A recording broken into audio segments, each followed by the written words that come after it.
Κοπελάρα μου, αν είσαι από τις γυναίκες που λατρεύεις τις τσάντες, κάτσε να δεις τι αγόρασα για το μήνα Δεκέμβριο. Λοιπόν, η πρώτη, όχι δεν είναι καφετιέρα καλέ, δεν είναι τσάντα. Λοιπόν, η πρώτη είναι αυτή εδώ από την εταιρεία Guess. Παιδιά, την είδα στη σελίδα, μ' άρεσε πάρα πολύ. Μα πάρα πολύ, την κρατάς χειρός, την κρατάς και χιαστή. Εμένα μου αρέσουν πάρα πολύ οι στημένες τσάντες και οι μικρές. Ανοίγει με αυτόν τον τρόπο. Έχει εδώ 1, 2. Τώρα συγγνώμη γιατί στο ένα χέρι έχω το κινητό, στο άλλο την τσάντα. Αλλά εσείς καταλάβατε. Και έρχεται. Έλα καλή μου. Καλά, μην κάτσεις. Και έρχεται με αυτό το πουγγί. Όταν είδα αυτή την τσάντα στη βιτρίνα, παιδιά, ξετρελάθηκα. Θα τη βάλω λίγο πιο μακριά για να δείτε τι το μέγεθος.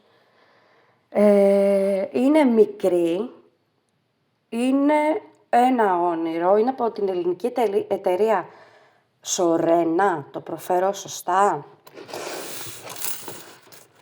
Εδώ να δείτε τη λεπτομέρεια. Κοιτάξτε μέσα. Έλα, μπες μέσα. Έχετε μια αλυσίδα. Εγώ τις κρατάω στο χέρι. Και εννοείται έρχεται με τη φανταστική της αυτή η τσάντα αποθήκευσης. Κορίτσια μου, εγώ επειδή λατρεύω τις τσάντες, πραγματικά έχω πάρα πολλές. Πάντα τις αποθηκεύω ή στα δικά τους ειδικά τσαντάκια ή παίρνω ειδικά τσαντάκια, τις έχω αποθηκευμένες, δεν είναι πατικωμένες. Βάζω μέσα λεβάντα.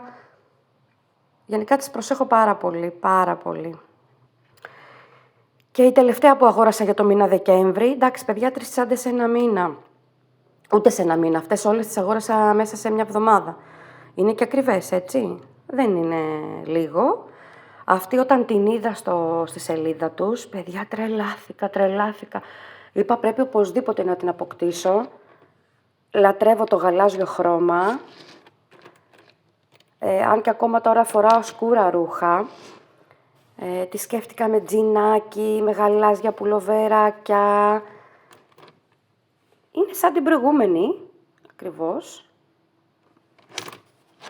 Αλλά σε άλλο χρώμα και άλλο σχέδιο. Βλέπετε ακόμα, αυτή δεν την έχω φορέσει. Τις άλλες τις φόρεσα από μία φορά, αυτή δεν την έχω φορέσει ακόμα. Να σας δείξω και την τιμή. Δεν λέει τιμή.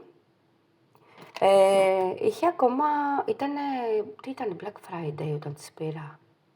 Δεν θυμάμαι παιδιά, αλλά τις πήρα λίγο σε καλύτερη τιμή. Λοιπόν, κοπελάρα, γράψε μου από κάτω ποια σου άρεσε από τις 3. Και θα ήθελα ρε κορίτσια να μου γράψετε ποιο είναι το στυλ σας σε τσάντες, να συζητήσουμε έτσι λιγάκι για τσάντες, έτσι, να αναπτύξουμε αυτό το σοβαρό θέμα. Σας φιλώ, σας χαιρετώ, φιλάκια πολλά.